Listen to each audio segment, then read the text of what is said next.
What up, my hot climate bitches? It's Phoebe with Bear Change. What I'm learning in this whole thing is that I'm like really embracing the challenge aspect about this. Like, I'm getting really deep into this world, and almost so deep, like I'm having a hard time surfacing and creatively being able to share what I'm learning. This whole thing, I realized I'm pretty much joining a cult, like a climate change cult. And, you know, follow this, do this, not that. Green energy is the way of the future. Al Gore is our leader. Literally, brainwashed. So I figured that because it's kind of semi-religion and that I'm getting a little overwhelmed by it, why don't I make myself some guidelines to help navigate through this whole challenge? And what better guidelines than the OG from the Old Testament, the 10 Commandments. First one is, I am the Lord thy God. And for me, this one was really easy.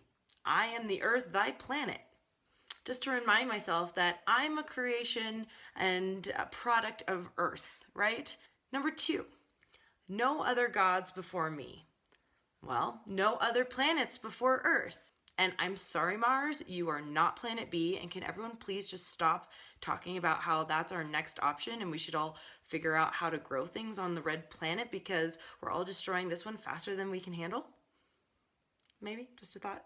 Number 3, no graven images or likenesses. You know, there are hundreds of thousands of species we still have not discovered, you know, deep sea ocean or deep Amazonian jungle, that it would be such a shame for us not to try and combat climate change as a way for us to keep discovering and learning more about our Earth. Number 4, not take the Lord's name in vain. Not take the Earth's resources in vain. Everything I have, I owe to Earth. The air I breathe, the water I drink, the food I eat, we're all here because of Earth. Which leads me to my 5th one, is remember the Sabbath day. I always say on April 22nd, which is Earth Day, why the hell is not everyday Earth Day? Number 6, honor thy father and mother. Goes back to protecting our resources.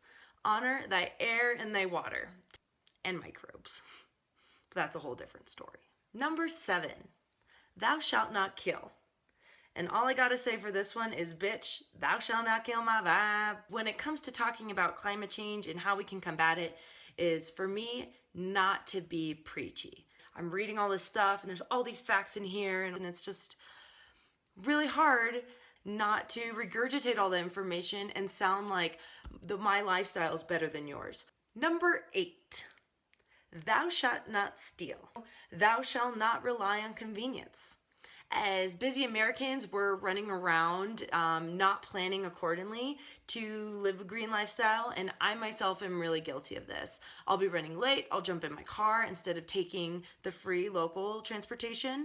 Or even I don't take the time during the day to prepare myself a beautiful, healthy, delicious meal, and instead I'm on the go and I buy something that's not good for me, not good for the planet, and wrapped in a bunch of plastic. I think the sooner we simplify our own lives and our own agendas, then it'll be much easier to simplify how we combat climate change on a daily basis. Number 9, thou shalt not bear false witness. Thou shalt not support businesses with unsustainable practices. As a consumer, I know every dollar we spend goes towards a world we want to live in. I'm really excited to see what all those companies are out there. Who are their parent companies? What policies do they support? How do they treat their workers and their local environments? Are they transitioning to greener energies as a way to invest in their own company? And I think really making it a priority to become a conscious consumer will really just have a ripple effect. Really, I'm just like working up the chain here. Okay, number 10, thou shalt not covet. Thou shalt not make excuses anymore. It's always like, oh, I'll bring my reusable thermos tomorrow, or oh, I'll invest in this new technology later. I'm sorry, Earth ain't got time for that shit. Earth is like, OG mama, I got her back. I'm gonna do my best to protect. I'm gonna learn as much as I can about this whole world. So yeah, I just wanna hear from you guys too, what you're doing in your world and how you're combating climate change in your own homes and communities and all that stuff. And if this whole climate change challenge and these climate change commandments are, striking a chord with you at all, please adopt 1 or 2 of them, because I'm gonna need some help, especially that preachy part. It's a fine line, and I don't want to be a preachy bitch, so All right, everyone, have a great weekend. Get some action. Bye-bye. Bye.